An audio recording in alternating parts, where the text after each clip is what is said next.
Okay. All right. So this is season 2 of the Deadly Uncle podcast. Holy man, it's been It's quite a been a bit of minute. time, right? Yeah. You're living in a new place. A lot of things have changed for both of us in the amount of time that we took off here Yeah. for the podcast, and wow, it's been crazy. It has. When before we finished the last podcast, I hadn't I wasn't working at Windspeaker Media. Now I do an afternoon drive show here in Calgary. You're still in Edmonton. So it's been an interesting experience trying to put the second season together, but we're here.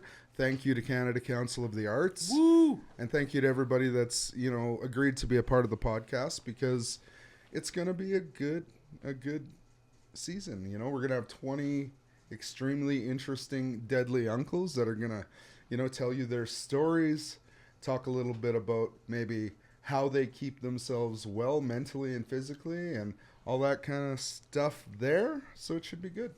Yeah, no, it's been quite a journey.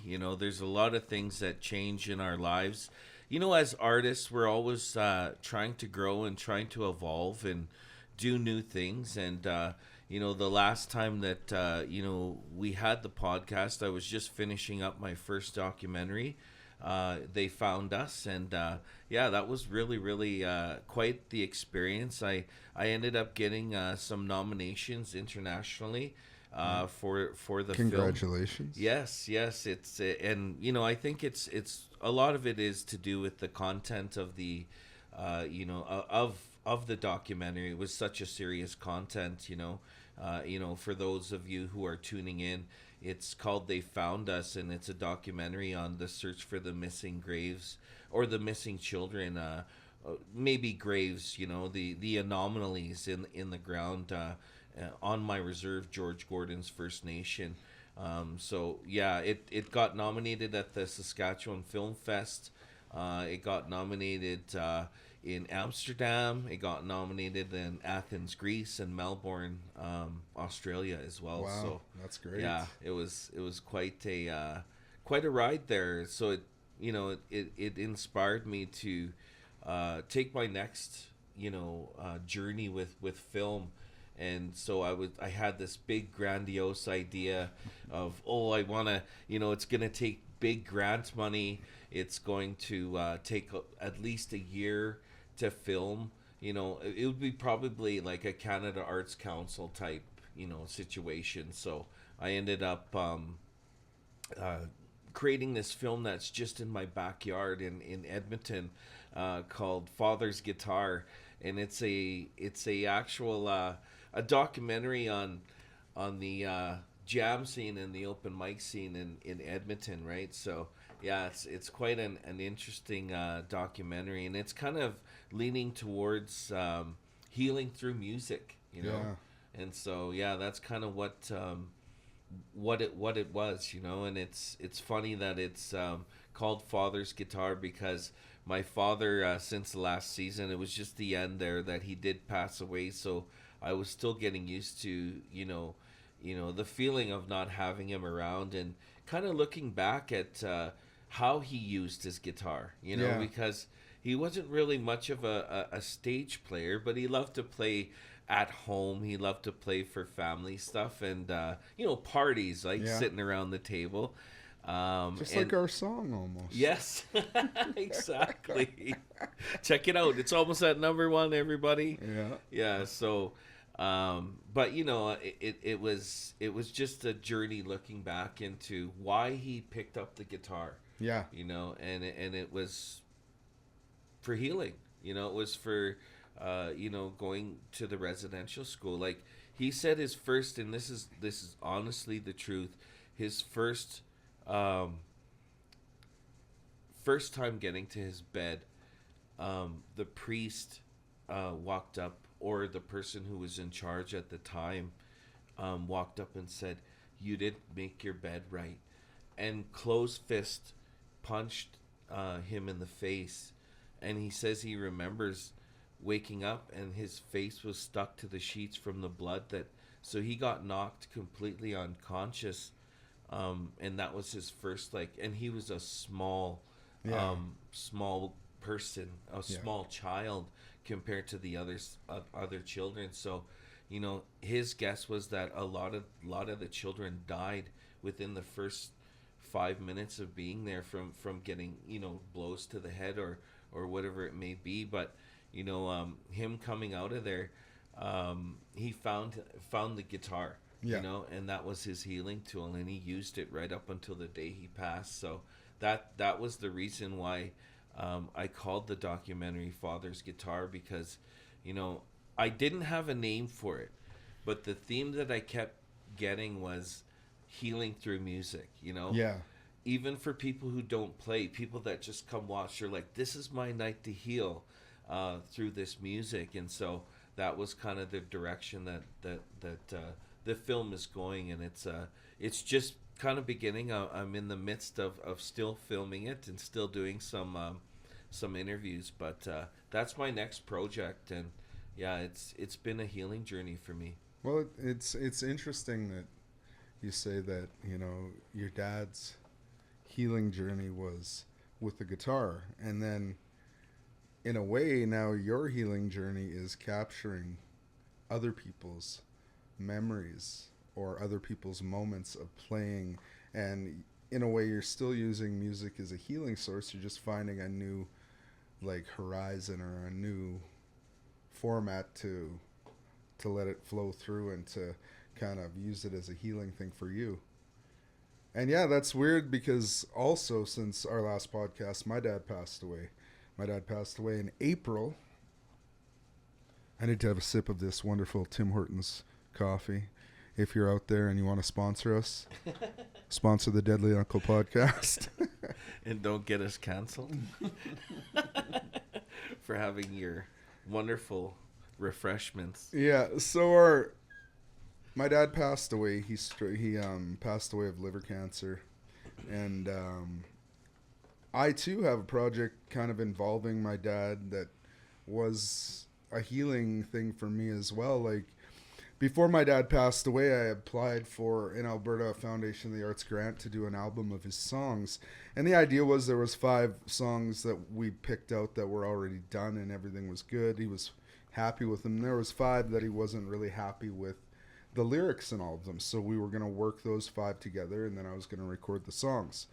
Well, my dad passed away, and shortly, like, not even a week, I think, later, I found out I got that grant. So now I've got this grant money. My dad just died, and I have to come up with an idea. Can I still do this, first of all, in my head? Because the whole idea of the grant was for him to help, like, for me to help him finish these songs or whatever. So I just contacted the Alberta Foundation of the Arts. I told them what was happening, and they were like, yeah, like, just, you can make adjustments to the grant and whatever, you can still go ahead. So I was like, okay, great. So this was going to be a project actually with my dad, my brother, and myself. So I got in touch with my brother, and we originally were going to do it. This story is eventually going to come around, people. We were originally going to record in Edmonton. That was the plan, because everybody I was playing with was living in Edmonton, and that was the plan. I was going to rent Fava Studios. We were going to do the album there. But then my dad passed. Before that, I had taken a job with Windspeaker Media that was eventually going to lead me here to Calgary before he passed. But I had already made that decision to move here, but he had gotten sick since the time I started. And from the time that he went into the hospital, it was only like 23 days before he passed. So it was like everything happened really fast, and then I got the grant, and then I moved to Calgary 2 days after my dad died. Like, I had to pack up everything in Edmonton, deal with, his passing, whatever we had to do as a family, run back to Edmonton, pack up all my stuff, come to Calgary, and start work like the very next day. And it was a blur. Like, the first, I'd say, 7 months I was in Calgary, I don't even really remember, because it was just like work, home, that's it, and just like dealing with the emotions. And then then starting that project, because in September we started recording. We had changed the idea of what we were going to do. We partnered up with Bucket Brigade Studios and Joel Pearson. Decided to record there. We brought you to do some video, and then I brought Russell Schott, Ian Rossiter, Smokey Fennell, my brother Bryce, myself, and Guy the piano man. He was Joel's guy. So I'm not sure what Guy's last name is. I can't remember Guy. I apologize. But so the six of us set up, and we ended up recording the 10 songs over 2.5 days. All the beds, anyways, were done. Like, we had the basics, we had the arrangements, and then for the following months after that, I was doing overdubs and getting all the parts together, all the editing. So now I'm finally doing final vocals. My good buddy Jared Sowen is doing the harmony, and I'm getting ready to go in and record one duet for the album with Ashley Ghostkeeper. So, nice. And that will come out probably in the fall. But that project, like your project, was a way for my brother and I to process the loss and to work through it too. It was a tough time, for sure. Yeah, and I think that us as artists, a lot of times, we hide behind our work. Oh yeah, for sure. I just dove into it, and I didn't pay attention to anything else around me. I didn't make any relationships here in Calgary at all. I'd go visit a few of my cousins, but I was either that or work or just, kind of being in that funk or whatever, right? Yeah. So, like I said, it gets better with time. It's still tough sometimes, but it's like important to do things like this now, like to start talking about it, to get to sharing the experience that you go through with other people, because everybody goes through the loss of a parent, right? Like, it's not unique to me. It's not unique to you. Everybody has to eventually deal with the mortality of their parents. So it's like, you got to take it in. You got to sit in those emotions and then learn how to move forward, and that's basically what you do. Like Trent and I, we had an opposite situation with our fathers, passing. Yeah. I went through his emotion, the emotions that he's feeling right now was the emotions that I stayed and I laid with. I stayed with my mom for almost 2 months. Yeah. After that, because I knew it was her first time being alone. So I went through all my emotions with her and just tried to, and almost hid behind trying to take care of her as well, and hid behind the work as well.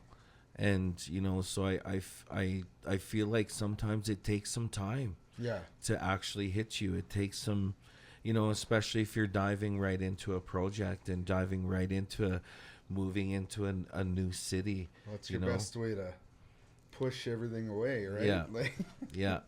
And that's, I think that's a part of why creating is important for us as artists, whether it be this podcast, whether it be a documentary, whether it be capturing your father's not completed songs. It's all about capturing stories. It's all about not only telling stories of the past, but telling stories about what's happening right now. Us as artists, it's important for us to capture that, I think.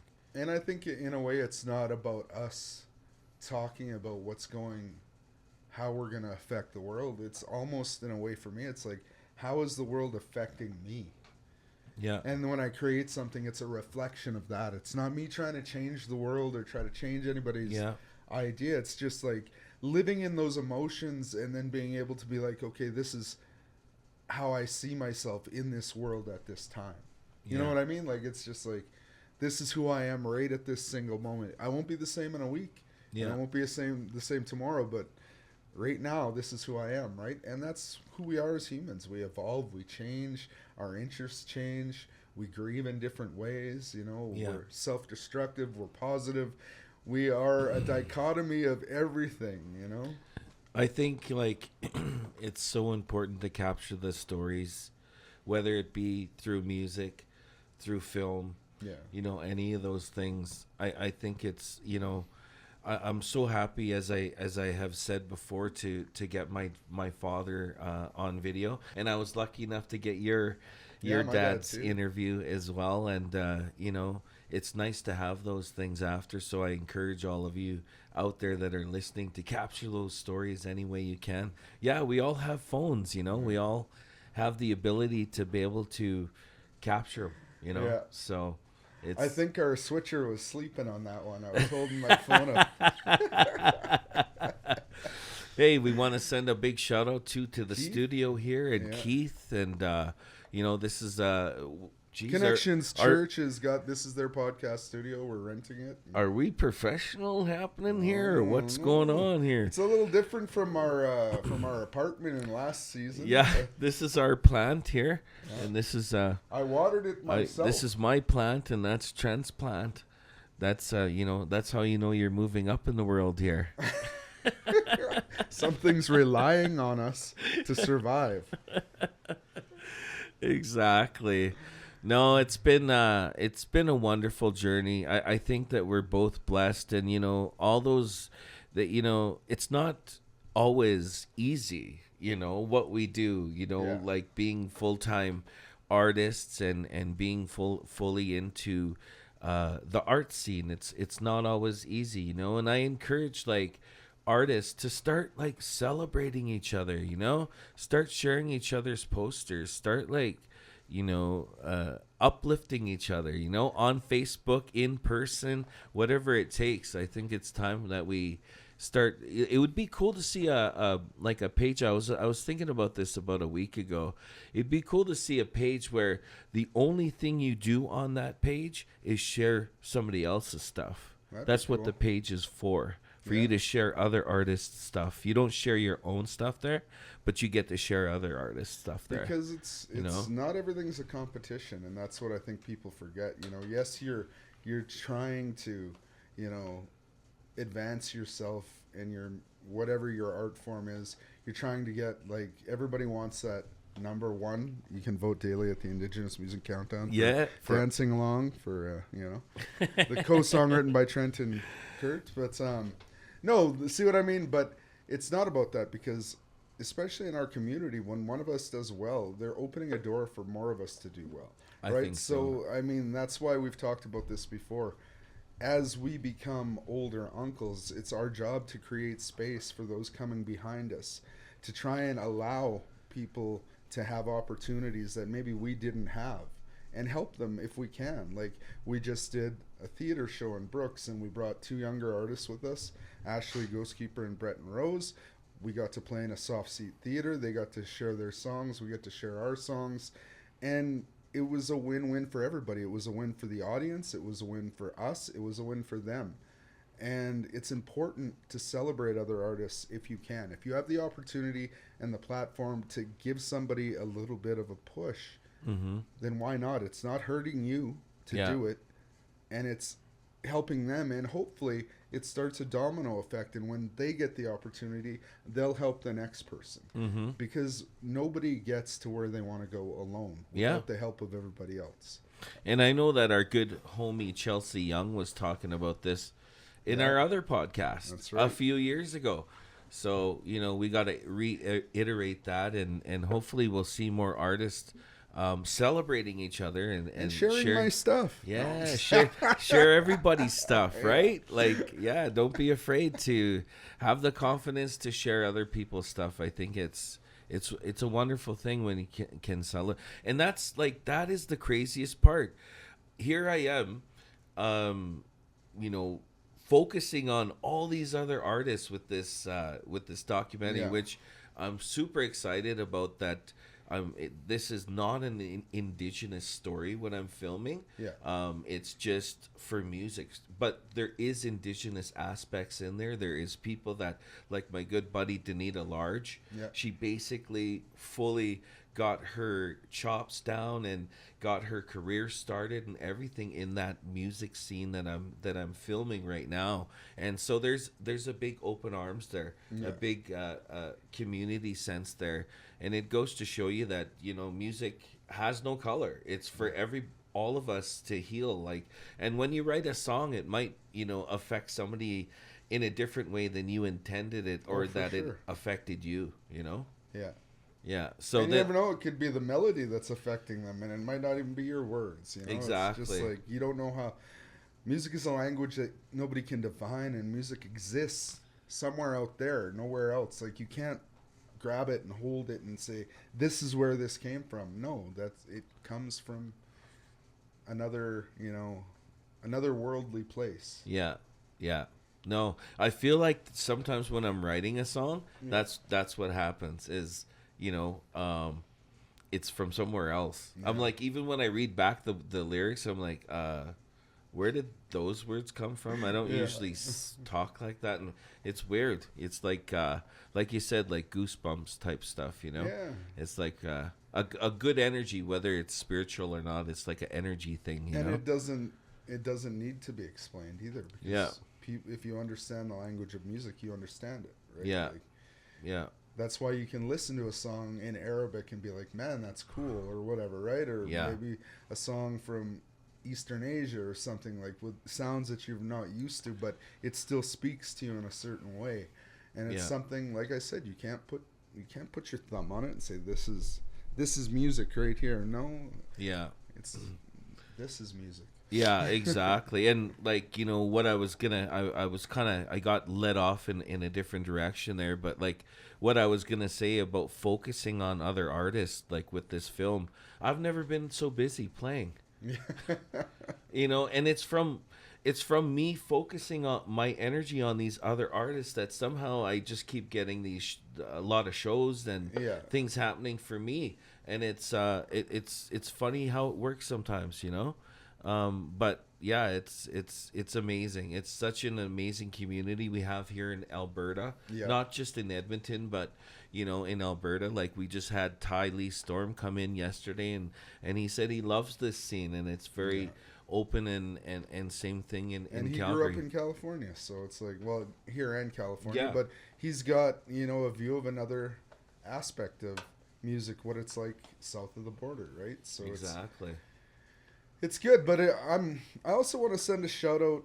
I mean, since this is our first episode and we're looking back a little, I want to send a shout out to all the Deadly Uncles from last year's episode, because honestly, it's without you guys telling your stories, being vulnerable enough to share them, we wouldn't have been able to keep doing this, because the stories are important. They're important for younger Indigenous boys and men to hear, and it's important for us to normalize these conversations, because, you know, it is okay to be not okay. It's okay to ask for help, and all of us need help, not only physically, mentally, spiritually. We need help just to connect as human beings. Mm-hmm. So reach out to people, check on people. Say, how does it, you know, how hard is it to text somebody you haven't talked to for a while? Mm-hmm. Or give them a call, even better. Let them hear your voice. Yeah.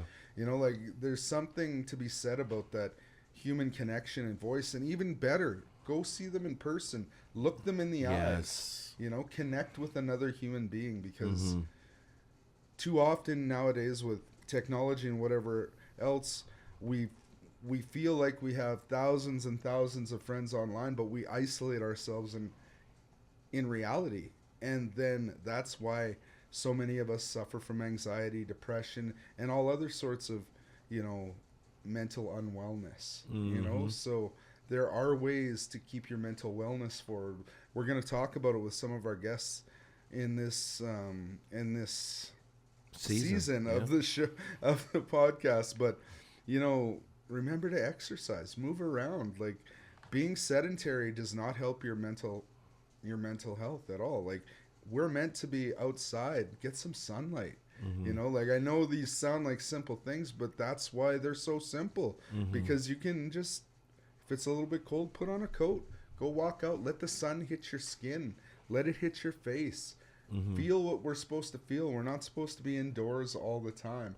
All these things can help us, you know. 100%. Go talk to your elder. Like, go talk to your grandparents before they're gone, because they have knowledge that they can pass on, even if it's just it doesn't have to be some kind of spiritual awakening that they're going to offer you. They're going to offer you life lessons that are invaluable, that you won't get from anybody else, because they've experienced this world that we're living in for 80 years, for 75 years, whatever it is. They've got all that wealth of lived human experience. And if you don't draw from that, you'll never find a way to get away from your screens. Yeah. No, I think it's so important to listen to our elders and, you know, listen to their stories. You know, it's unbelievable, because, and that's one of the things that I wanted to do too, is get some of the stories from our elders on video too. Yeah. I still want to do that. That's still one of my documentary ideas is to get, and how did we, you know, like, I want to ask some people, like from Gordon's First Nation, where I'm from, George Gordon's, how did we get here? How did this land develop? How big was it before there was, you know, was it cut off? You know, there's things that you can look up online, but I want to hear from the elders. I want to hear their stories from their mouths. You know what I mean? Yeah. Beyond Google and what you can look up online. Yeah, for sure. Yeah. Well, you know, since we have a guitar here, I'm gonna sing a song, kind of, you know, just in light of everything we're speaking about. I think it fits, and you're just, everything you just said here inspired me to sing this. Sounds good, man. And this is your brand new guitar, eh? Yes, it is. Holy My new Martin guitar. I've never bought a Martin myself. It's a smaller scale one, but it's still, I like it. It's deadly for a big man. Wow. I'll just point it this way. That should be. There we go. All right. So yeah, this is one called Igeneration that I think is a good fit for today's lessons. It's just, you know, it just is about learning, and this was an elder's teaching, so it's called Igeneration.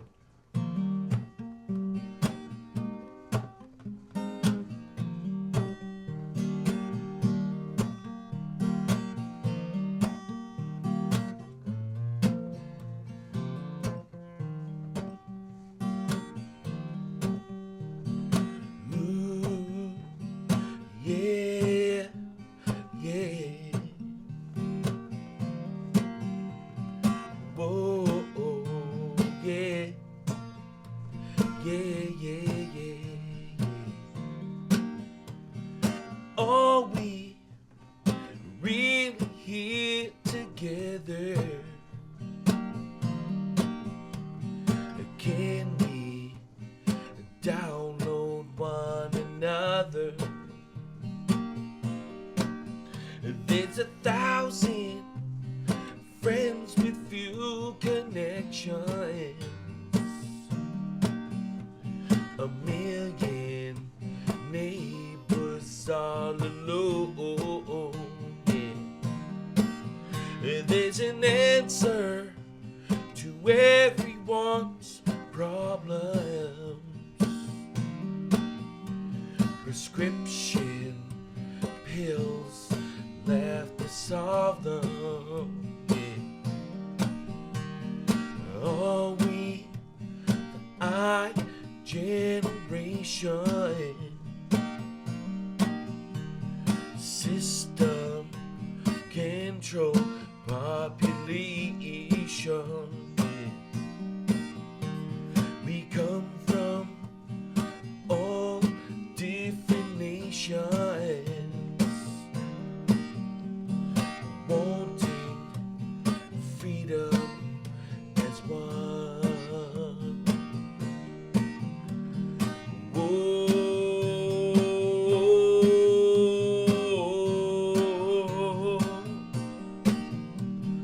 Yeah, yeah, yeah, yeah, yeah, yeah. Can we break away from fear?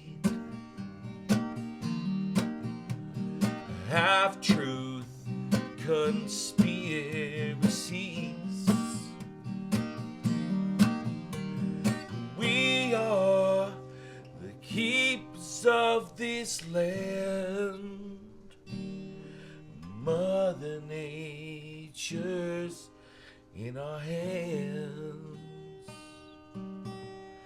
Are we the I generation?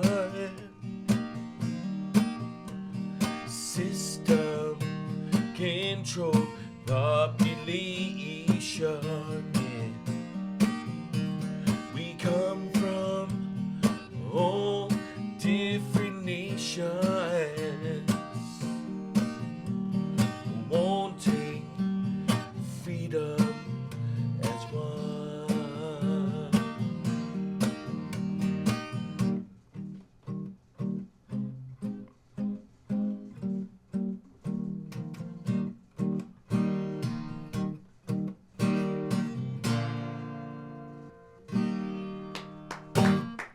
Yeah, I almost forgot my own song at the beginning there, but Nice. Mistakes are okay. Hey. Here, give me that. Okay, we're back from our little technical difficulty there. I like it. And Kurt did a song, so I'm going to do a song to end off this first podcast. And the first podcast was just our way of being able to thank everybody that was involved last season, thank Canada Council of the Art, and last season we should say Edmonton Arts Council funded us. So I mean, we've been getting great support from the community. Lots of people went out on a limb and wrote us support letters, so thank you to all of them as well. You all know who you are. I'd list you, but there is 10 of you, and I honestly can't remember everybody's name. Thank you, baby. And yeah, so I'm gonna do a song all about this one's called I Don't Regret a Thing. And it's all about struggles in life and, you know, experiencing some dark times, but just pushing through and not regretting those dark times because they help, you know, create who you are right now.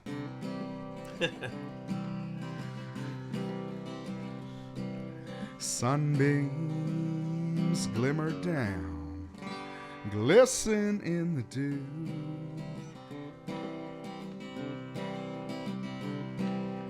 Birds in the yard sing an old familiar tune.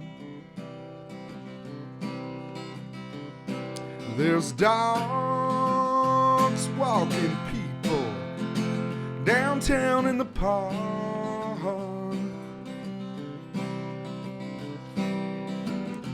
I'm waiting for coffee in the Tim Hortons parking lot. We love you, Tim Hortons.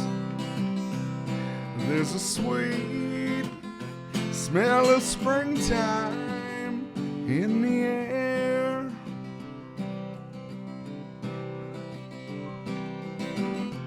I'm living my life without a care in the world. And I don't, no I don't, well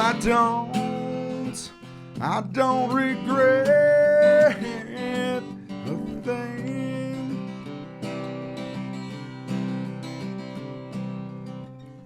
Life ain't always innocent and sweet. Sometimes it bleeds ignorance and hate. Well, I've been to the dark end of the street.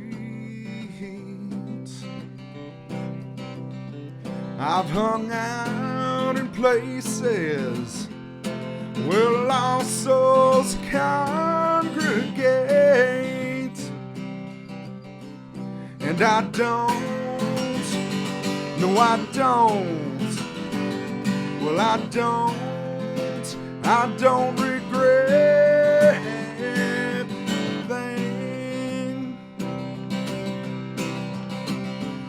But I can't forget what I've learned along the way. Life is painted. It may not look like I'd planned, but little imperfections, they make me who I am. And I don't, well I don't, no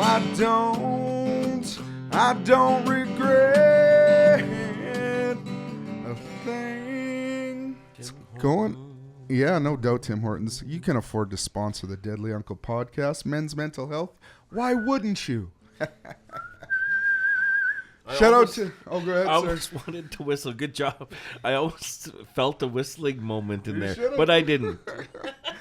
Well, that's it for the first episode. We just wanted to say what's up to everybody. Welcome back to Season 2. We're glad you're here if you're here. If you're not here yet, I know you're going to come. I know you're going to come see all these deadly uncles because you know what? There are uncles here doing amazing work all across Canada.